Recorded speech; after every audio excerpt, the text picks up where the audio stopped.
What's up guys, Games and welcome back to another video and to the Back on Pro Cycling Manager 2021 for stage number 12 of our Tour de France playthrough with Deceuninck Quick Step. If you've missed the previous episodes, then do go ahead and check them out, as there was some tasty one, especially stage 11 with the double ascension of the Mont Ventoux. But today is a sprint stage between Paul-Trois, Châteaux and Nîmes. However, we do have a wind zone towards the end. It's not too long. There's I'd say about 17-18 kilometers until the end of set zone and the finish line. We do have a hill afterwards, so maybe things will happen, but the only way to see that is to be in the stage. And without further ado, let's do so. Alright, well, overall, it's an average day. Actually, no, it's probably leaning towards a good day. We do have a +4 on Mark Cavendish, which is going to be quite crucial. +3 on Julien Alaphilippe as well, which you do love to see. Alright. I've played this stage quite a couple of times, and most recently 2 days ago. From experience, this wind zone basically does nothing because there's no wind. I will pace either way, just in case, but I don't think it's gonna have that much of an effect, which is why I'll have to have Mark Cavendish in the best of positions going into Nîmes. Because I'm pretty much certain that if I do win, that would be my second dub with the Cav on this Tour de France. But mainly, it would put me 6 out of 12 on this tour on my win-loss ratio. And my objective at the start was to get 10 wins out of 21. There's 2 stages coming up. I think they are sprint or like sprint E.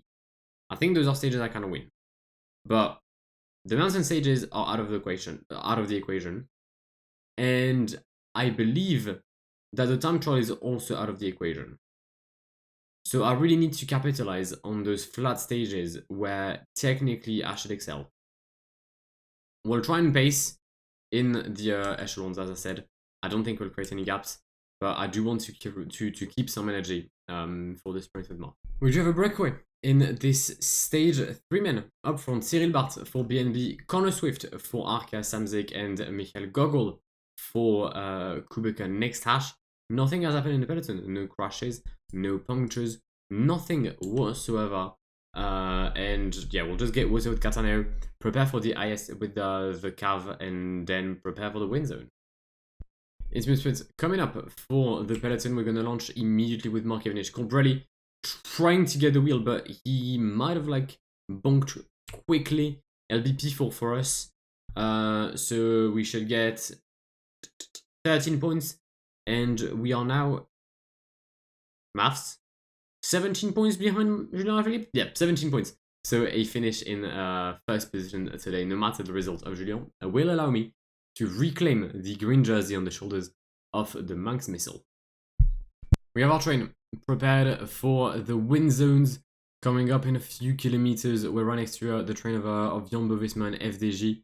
We should be able to take a point on the peloton. However, for now, as I said, the wind should not pick up from experience. It's currently of 9. I'd be surprised if it went any higher than 20.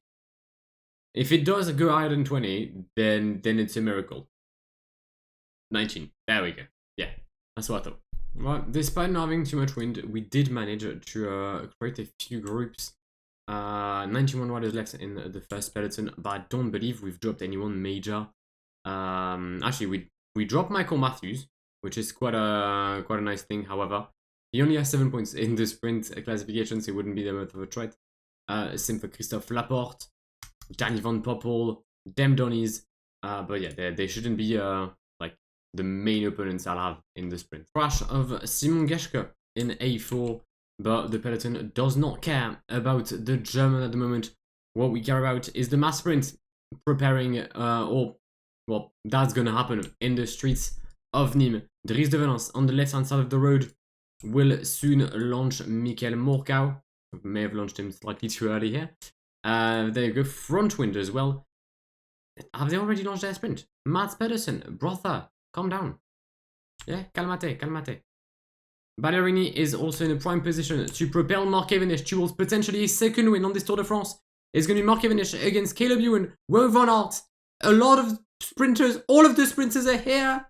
But Mark Cavendish holds on to win in Nîmes ahead of Wout van Aert, Peter Sagan, Jacopo Guarnieri, Demar Caswell, Julien Lafilippe, who finishes in P7 without sprinting. Caleb Ewan, disappointing 8th. Matt Person, who launched really early in P9. And Sonny Colbrelli to wrap up the top 10. But it is number 6 for the Wolfpack on this Tour de France. Very good win today in Nîmes. I wasn't sure we'd make it, but we did take the win ahead of Van Aert and Peter Sagan. Groupama DG 4 and 5th with Jacopo leading. Okay, I forgot. I think Demar forgot to overtake. But yeah, 1, 7, and 11, which allows us to move back into 192. Ow. 43. This is a sprint stage. Isn't that meant to like be 50, 30, 20, 17, 15? So technically I should have had 63 points today, not 43. Odd. I think the game is currently well, taking the pace. But I guess it's a tie between Alaf and Mark Cavendish for the green jersey. Yeah, vamos. That, nevertheless, is going to wrap up this episode. I do hope you've enjoyed it. If you did, then please do leave a like down below.